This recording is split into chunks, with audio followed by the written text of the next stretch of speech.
Hello, I'm Alon, CEO of the Zionist Federation of Australia, and it's a pleasure to welcome you to Yerushalayim, the eternal capital of the Jewish people, for our first filming of the Social Blueprint's Candid conversations.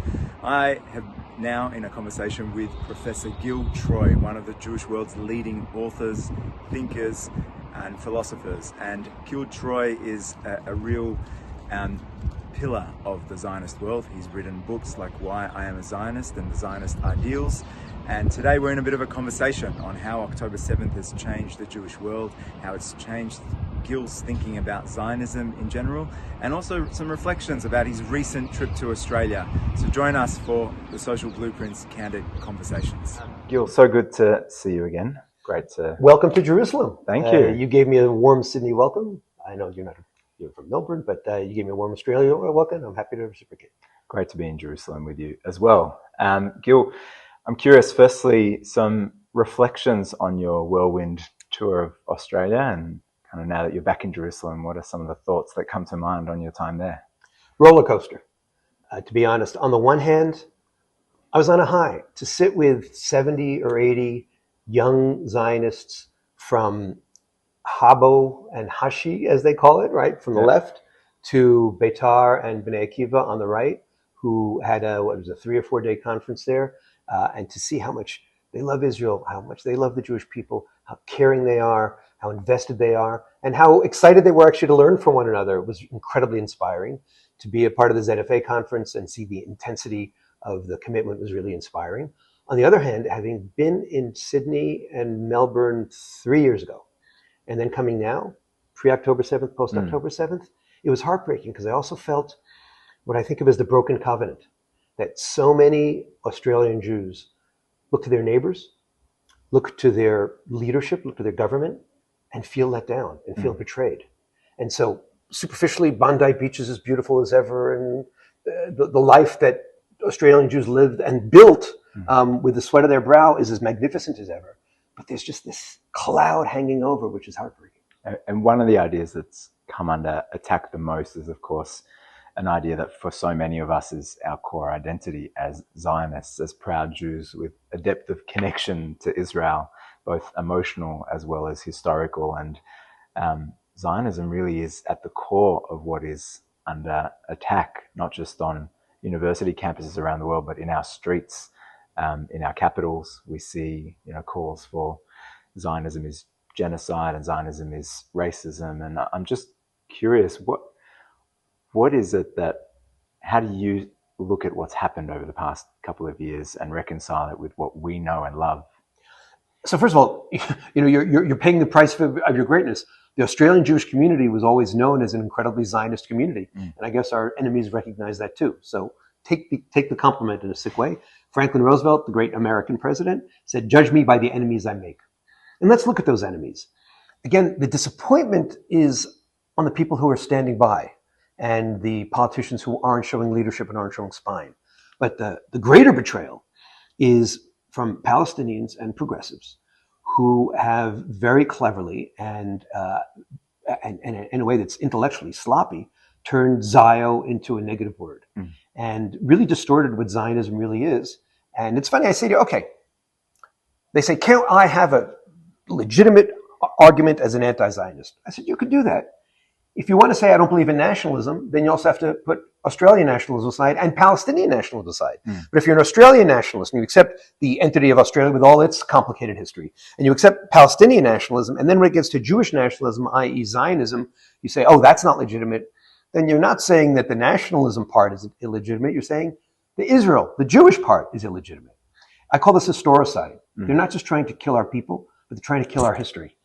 And so to see this kind of worldwide whirlwind, and it's an insanity, and it's been manipulated, it's been orchestrated, and it really comes from two different parts. People always say, follow the Qatari money. As a man of the university, and there's a network how could it be that on October 7th, they were already with the same slogans? How could it be that you go from encampment to encampment? The tents look the same. It's like from the same tent company. There's only one tent company in the world.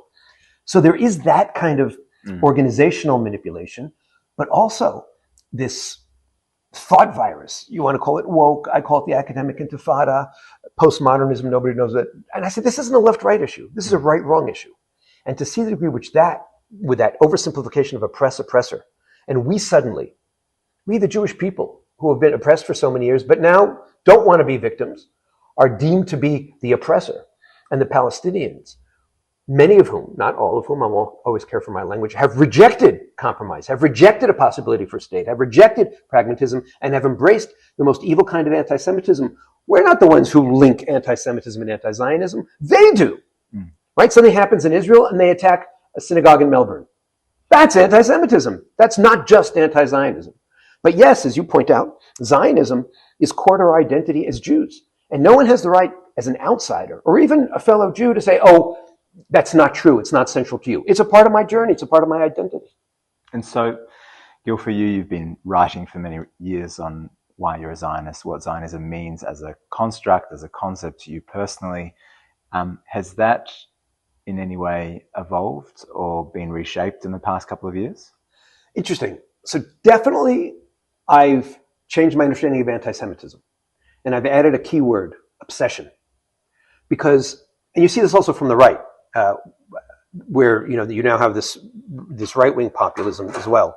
And there's this notion that what does obsession mean? Obsession means that you take the Jew, the Jewish state, the Jewish people, Judaism, and you put the ideas central as the problems everywhere. So my understanding of anti-Semitism has definitely grown since October 7th.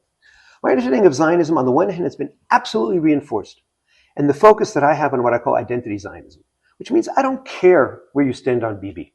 I don't care if you're from the left or from the right. But we have this amazing peoplehood platform which unites us, which makes us a family. We have common enemies. We also have common ideals. And we have common values. And we have this amazing project called Israel and the Jewish people. And that's been reinforced since October 7th. The other thing I have to say is that on October 7th, the Israeli government failed. The IDF failed. But Zionism was vindicated. Because Zionism gave us, my kids, our friends, the power to save themselves and to save this country. And so that showed the power of the Zionist ideal, even at its harshest moment. And what's interesting about that is that for Israelis, it's very obvious how the average Israeli citizen rose up. And yet, as you say, the Zionist ideal rising up that day actually extends to the diaspora as well and to the whole Jewish world. And so when we think about Zionism having succeeded that day, when the formal establishment failed, it's something that is probably quite foreign to those in Israel. And for us, it's obvious that when Israel is under threat, we may be in Australia, we may be in Montreal, we may be in London, we may be in Paris, and we feel as if our own family is under threat. And yet that's something quite unusual probably for a lot of Israelis to wrap their heads around. So how do we look at this as really an evolution also in diaspora Israel relations? So it's interesting. Israelis feel Zionism in their bones, but don't use the word often because there's been a miseducation in Israel too, and they think of it, it's nostalgia and it's part of a guilt trip, or they just think of it as something they learned for their matric exams, their bagriyot, to pass, to say, one-liners to explain the street names. But they don't really see Zionism as a living, breathing thing, but they're living it. Yeah. And they vindicated Zionism, and not only have vindicated Zionism, but they've defended Zionism. They've shown a kind of Zionist idealism. So here in Israel, I keep on trying to do two things. One is help them label their patriotism, their heroism, their self-sacrifice, their great accomplishments as Zionism, and add a fifth piece, which is, since October 7th, I can't tell you how lonely we felt that day. And when we felt the hugs from Sydney, from Melbourne, when I was in Australia, say, you guys are magicians. You annihilated distance. Australia's really, really far away from here. And yet, sitting there in Sydney, I felt so close to Israel. And I felt the closeness. Israelis who, unlike me, don't travel a lot, never really appreciated the power of the diaspora communities until they started getting money for helmets and for flak jackets and baked cookies and hugs, and they saw how much they needed it. And so on the Israeli side of the equation, I think there's a greater appreciation of diaspora of what I call this peoplehood platform and of Zionism. And on the diaspora side, boy, in Australia, I just came back from a week in Canada. You meet these student heroes who are in this tsunami of hatred and don't run away. I go around when I have a small group of students and I say to them in our Shabbat table, we ask, give me a highlight or a low light of the week. I say, give me a highlight or a low light since October 7th. And so many of them talk about highlight, finding a sense of community, finding camaraderie, making new friends, having a sense of purpose, having a sense of power, of pride that they didn't have before October 7th. So certainly we didn't want October 7th to happen, but what's the mark of someone who's resilient? What's the mark of someone who has power? What's the mark of someone who's strong? Someone who faces the worst kind of adversity and turns it into something positive. I call that the jujitsu, J-E-W. Take the negative and turn it to the positive. We did it here in Israel, and so many of the people in Australia, in the UK, in Canada, in the US have done it too. So Gil, if you had a message to Israelis who think that maybe Zionism is this nostalgic ideal from the past, and if you had a message to the diaspora community who may feel, well, of course I'm a Zionist, but it doesn't feel like I'm contributing anywhere near as much as, say, those who are truly defending the state of Israel, what would be a message to those young next generation of Zionists? So let's also define the word. Zionism means, A, that we were a people as well as a religion. Most Jews who aren't religious, and certainly most Israelis who aren't religious, understand that. We are a people as well as a religion. 2, we have ties to a particular homeland, this homeland, and you can't commit historicide, I'm repeating myself on purpose to show, now I use that new word, by cutting our ties. We are tied here. Doesn't mean others don't have ties here, and we know in Australia you also have to navigate conflicting ties. But we don't negate. So A, we are a people, B, you have ties to a particular homeland, C, the rights to establish a state on that homeland. Those are the 3 pillars of Zionism. Until 1948, the movement was to establish a state. Now it's the movement to defend the state when necessary, but here's the real message: to build and be rebuilt, and dream, and have those dreams fulfilled always. We cannot let our enemies define us. I keep on saying the anti-Semite doesn't make the Jew makes the Jew. The Israeli makes the Israeli, the Zionist makes the Zionist. I don't want Israelis or Australians or anybody to be anti-Zionists or anti-Semites. I want them to be strong, proud Jews and Zionists. And so that's the message. And the other message is two words. One, we won. There's a lot more work to do, but the hostages are freed. We still hope that the bodies will be returned, but every living hostage has been freed.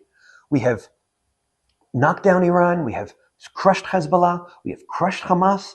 Syria collapsed. We have won. So 1, we won, and we should be proud, both, and that's to Israelis and to Jews around the world. And 2, Toda Rabah. Thank you. Thank you to the diaspora Jews, the diaspora students, the people in your organization who've done so much to help us, and especially Toda Rabah to our Chayalim, and to our Miluimnikim, to our soldiers, to our reservists, to their families, and to everybody. 80% of Israelis volunteered in some form or another, and the others were at home taking care of the people who needed babysitting and things like that. That wasn't considered to be formal volunteering. 200,000 Israelis came to Israel, came home to fight and to be with us.